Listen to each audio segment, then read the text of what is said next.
Hi, Ray. Hello, good Hi. evening. Hi. How are you? I'm good. I'm good. Just finished working. Uh-huh. I see. Hmm? Well, now you are living in the eastern southern part of Sweden. Yes, I Uh-huh. am living in Lund. Yeah. Yeah, what kind of city it is? It's a small village, I would say.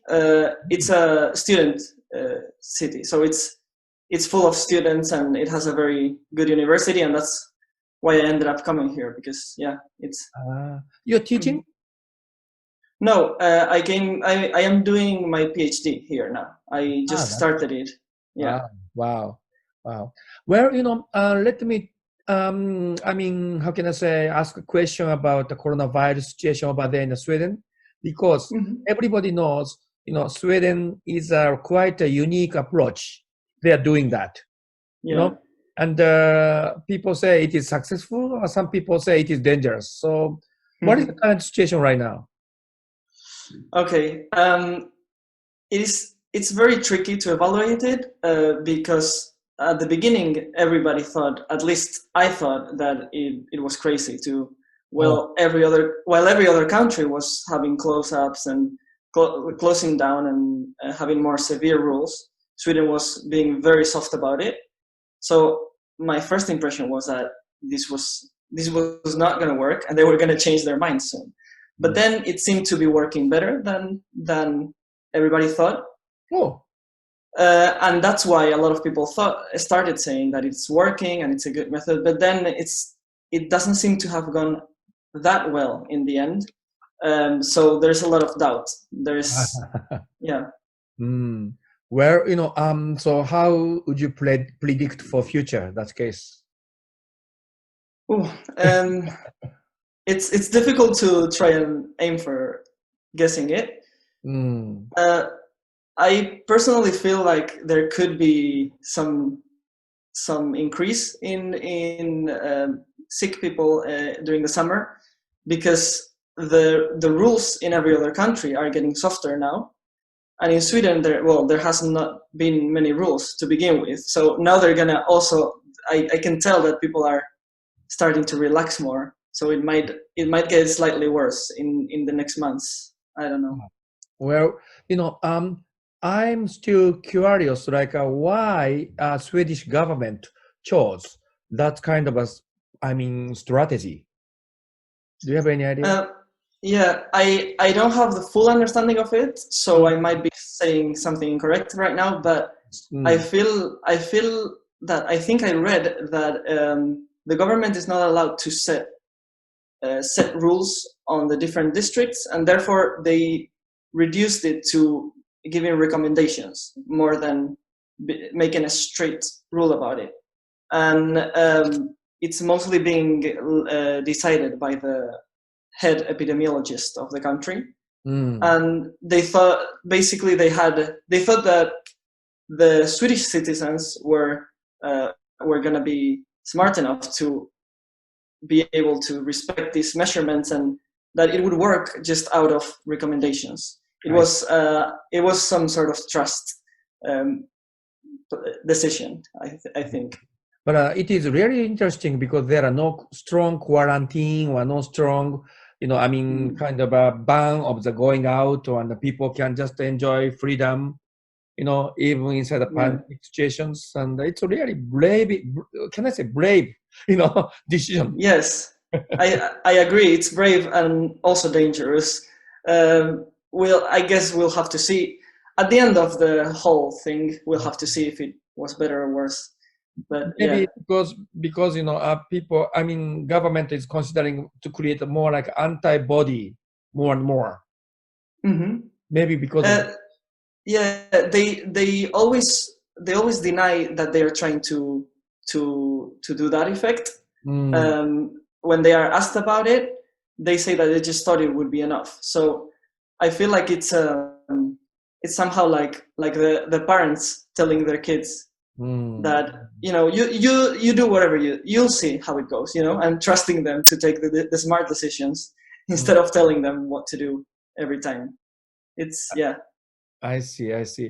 where actually like Scandinavian area, Mm-hmm. Sweden or Norway, anywhere, it's quite Yeah. famous for its kind of high tax, and which Mm-hmm. means like maybe hospital situation is really good. That is one. Yeah. This is another issue maybe. Yeah. It is true that I think that hospitals haven't been saturated yet, so they work well enough for now to deal with how it's going. I Yeah. see, I see. Well, I know that you came from Basque, Spain, originally. Uh-huh. And Yeah. if you compare with between the Spanish policy and the Swedish policy, how do you think, such differences? Yeah. That is what has made it most shocking for me here, Mm, because I was having this very relaxed approach mm, while having all my family and friends being in Spain with a very extreme lockdown, with even the mm, military on the streets. mm, So I have I have come to see the good and bad sides of mm. both measurements. Okay, I see. So there are really two extreme situations right now. Exactly. Yeah. Mm, mm, mm. Talking about the schools, you are doing not teleworking or just you are going to have a lecture or like because many university in the world Mm-hmm. is just closed and Yeah. people start like through the internet teaching or many new method is installed. How about in Sweden? Well, when the lockdown started, uh, s- they just started doing all the teaching online through Zoom. Oh, okay. So yes, we spent some months there where all the teaching was online, and all Mhm. the exams and everything were online. Mm, But now they're planning to, after summer, open the universities, or at least allow the universities themselves to choose whether they want to have lectures there or online or a mixture of them. mixtures. Are Yeah. there any struggle, between the professor and the student about talking about telecommunications lecture? Mm-hmm. But yeah, please. There certainly are problems. Mm, Especially, I am doing a PhD in research, in laboratory research. mm, So there's a lot of courses that I have to take, or I have colleagues that have to teach courses that involve laboratory practice, and that is something that is very, like, nearly impossible to take online. It's something that you have mm. to learn by doing. I So see. there's been a lot of problems with that. I see. What is your expertise, particularly? You are now I'm doing a PhD in biochemistry. So chemistry, but that is why laboratory is really important. yes, exactly. I see. I see. Well, second question, which I want to really, I'm really curious, which is, Sweden is such a unique country also, talking inside the kind of a EU area, because you have your own currency and you have your own kind of a uniqueness of maintain your autonomies. And comparing the Spain or other countries, it's quite unique.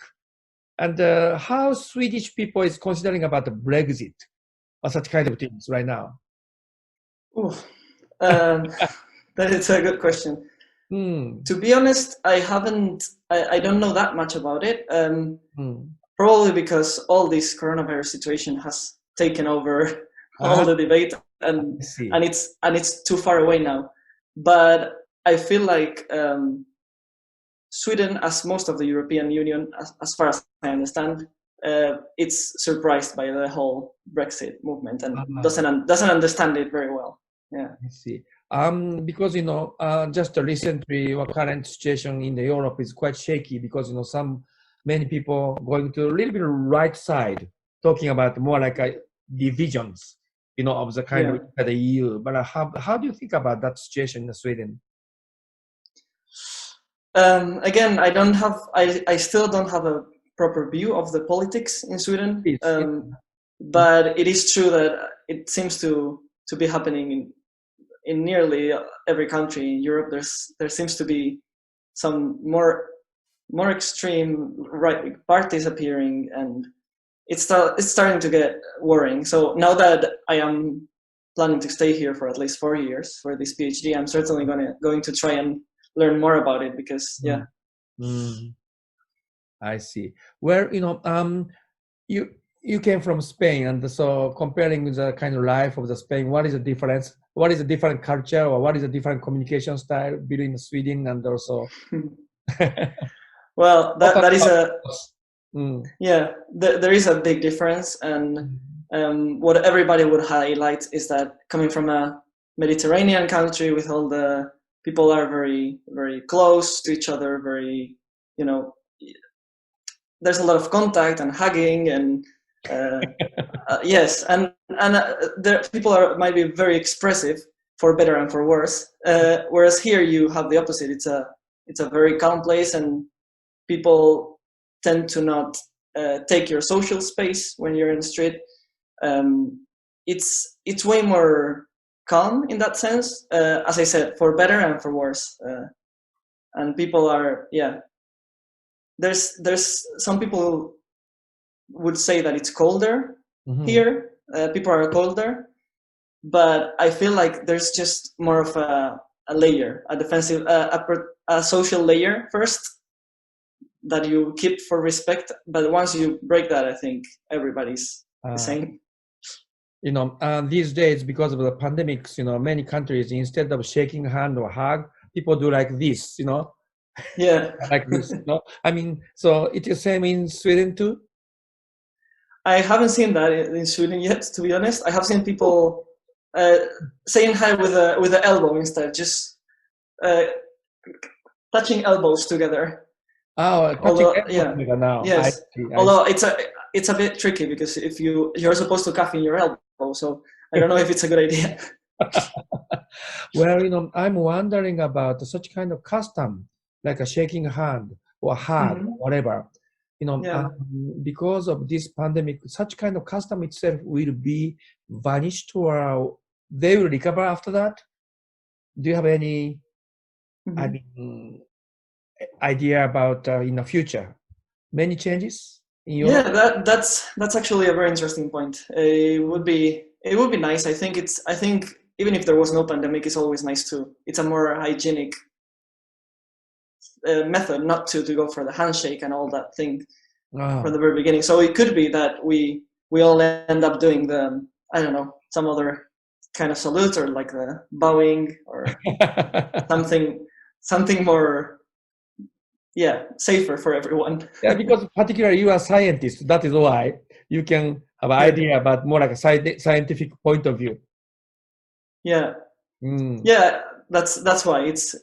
You can tell that it's likely that it will start disappearing slowly, maybe, or at least reduced. We will be used to not touching other people or shaking hands for a while.